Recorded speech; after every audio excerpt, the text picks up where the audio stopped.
বন্যায় ক্ষেত তলিয়ে যাওয়ায় চাহিদার তুলনায় সবজির সংকট দেখা দিয়েছে কুমিল্লার বাজারে। এ নিয়ে বিস্তারিত জানাতে বুড়িচংয়ের ফকির বাজার থেকে যুক্ত হচ্ছেন প্রতিনিধি আনোয়ারুল হোসেন। যাচ্ছি তার কাছে। আনোয়ারুল, বন্যা পরিস্থিতির উন্নতি হলো কিন্তু ভোগান্তি এখনো দেখতে পাচ্ছি এবং এরই মধ্যে কিন্তু খাদ্য সংকট দেখা দিয়েছে। আপনি যেখানে আছেন সেখানে খাদ্যপণ্যের যোগান কি কোনো ব্যবস্থা হচ্ছে কিনা, কি পরিস্থিতি সেখানে জানাবেন? উজমা, আমরা আসলে সবাই জানি যে এই বিষয়টি কুমিল্লার উত্তরের যেই জনপদ রয়েছে অর্থাৎ বুড়িচং ব্রাহ্মণপাড়া যে দুটি উপজেলা শহরের দিকে অর্থাৎ কুমিল্লা গোমতী নদীর যে দক্ষিণের যে জায়গাটি রয়েছে কুমিল্লা শহর, সেখানে কিন্তু বেশিরভাগ সবজির যোগান কিন্তু এই উত্তরের পাড় থেকেই যায়। যেহেতু এই দুটি উপজেলাই ক্ষতিগ্রস্ত হয়েছে, বন্যার পানিতে এখনও তলিয়ে আছে, সেই ক্ষেত্রে কিন্তু যেই সবজি ক্ষেতগুলো রয়েছে সেগুলো কিন্তু বন্যার পানিতে তলিয়ে গেছে, যার ফলে যেই সরবরাহ থাকার কথা চাহিদার তুলনায় সেই সরবরাহ কিন্তু বাজারে নেই।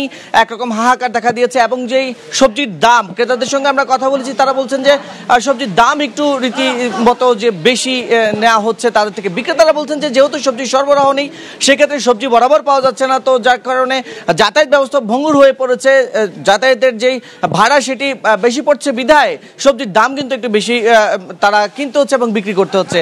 এবং এখনো আমরা দেখেছি যে বুড়িচংয়ের যে ফকির বাজারে আমরা এসে দেখেছি যে এখানকার যে রাস্তাঘাট সেটি ভেঙে পড়েছে, এখানে যে সবজির ক্ষেতগুলো রয়েছে সেগুলো পানির নিচে এখনো আছে এবং এখানে যে আশেপাশে মানুষজন রয়েছে বন্যার পানিতে তলিয়ে গেছে যাদের ঘর বাড়ি, তাদের জন্য কিন্তু এখনো এখান থেকে যে খাদ্যের সরবরাহ সেগুলো করা হচ্ছে স্থানীয় যুবকদের যে উদ্যোগে। সেখান থেকে এখনো কিন্তু যেই খাদ্য যে সংকট সেটি কিন্তু দিন দিন বেড়েই চলেছে, আমরা এরকম বলতে পারি। এবং আরেকটি বিষয় জানিয়ে রাখি যে কুমিল্লা জেলা যে কৃষি সম্প্রসারণ অধিদপ্তর আছে সেখান থেকে আমাদেরকে জানিয়েছেন যে বন্যার পানি কমে গেলে যেই সবজির যে ক্ষেতগুলো তলিয়ে গেছে সেখানে খুব দ্রুতই সম্ভব হবে আবার কৃষকদেরকে সহযোগিতা করে যে খাদ্য সংকট রয়েছে সেগুলো আসলে পুষিয়ে নেওয়ার জন্য। তো এই ছিল আমার কাছে কুমিল্লা থেকে যে বন্যার পরিস্থিতি এবং যে খাদ্য সংকট তার সর্বশেষ পরিস্থিতি তথ্য। উজমা।